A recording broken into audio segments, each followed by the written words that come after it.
Declaro manter, defender, cumprir a Constituição, observar as leis, promover o bem geral do povo brasileiro, sustentar a união, a integridade e a independência do Brasil.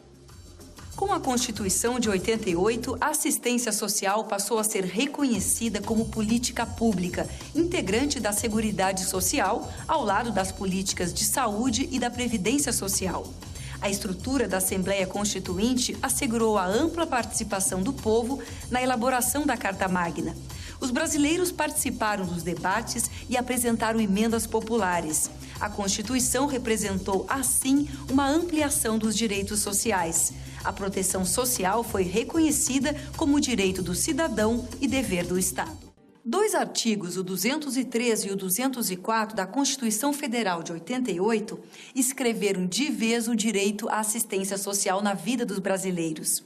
Para alguns especialistas, o momento marcou o fim da travessia do deserto e o início de um processo de mudança em seu status legal e político. O avanço que a Constituição de 88 imprimiu na área de assistência social pode ser visto como uma ruptura à trajetória do período anterior. Mas o novo projeto não era auto-aplicável e o que foi prescrito na Carta Magna só iria tomar corpo nos anos seguintes, um processo lento. Afinal, era preciso regulamentar o que estava na Constituição. Foi a Lei Orgânica de Assistência Social, LOAS, que regulamentou os artigos da Constituição Federal de 88, que trataram da assistência social, garantindo o modelo de gestão e de controle social de forma descentralizada e participativa.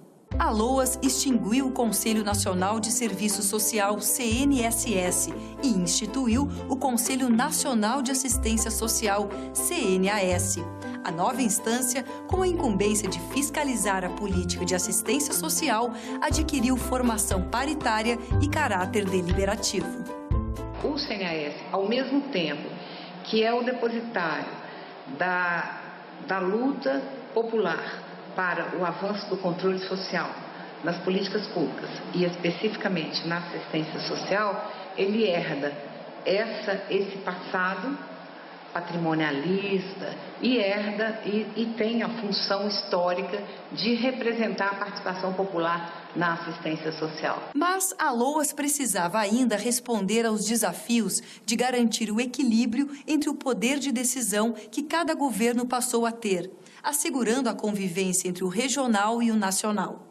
Foi criado, então, um comando único nos níveis de governo federal, estadual e municipal, para articular, integrar e coordenar as ações de acordo com as suas responsabilidades. Assim, cada um ficava ligado ao outro por um pacto de compromisso e não por obediência.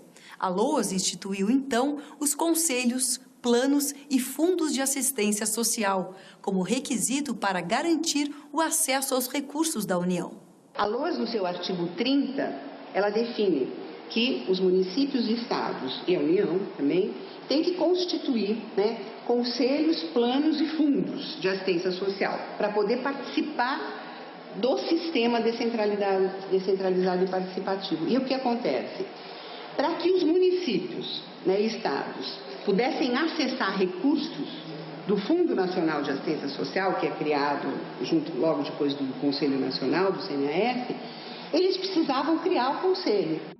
Em 98, foi aprovado o primeiro texto para a Política Nacional de Assistência Social e a norma operacional, que definiram as regras para o repasse de recursos do Fundo Nacional de Assistência Social para estados, Distrito Federal e municípios.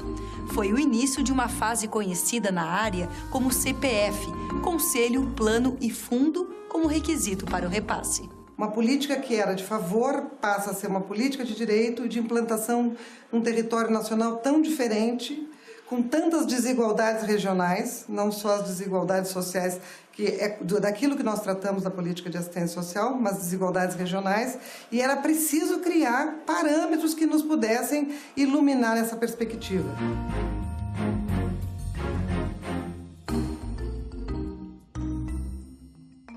O ano de 2003 foi divisor de águas para a política de assistência social.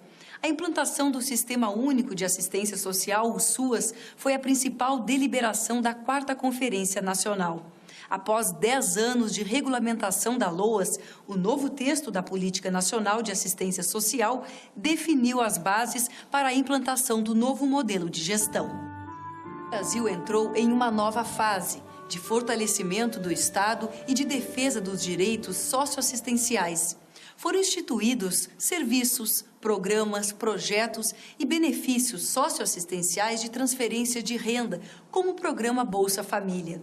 O SUAS representou um avanço para a organização descentralizada e participativa da política pública de assistência social. Quando o serviço chega toda a proteção social, a urbanização, a possibilidade da escola, a possibilidade do posto de saúde, a possibilidade do CRAS estar lá, significa serviço público de acesso à população aonde ela vive.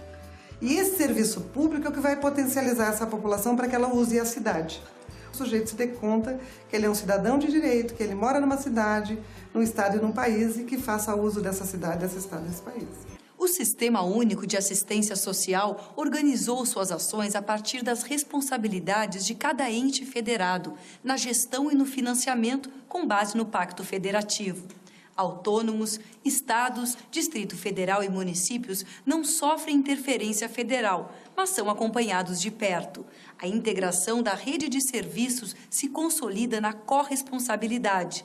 Ao Estado, cabe oferecer e garantir a proteção social e ao usuário o direito de acessar benefícios e serviços. Em 2010, segundo o IBGE, 100% das cidades brasileiras possuem estrutura da assistência social.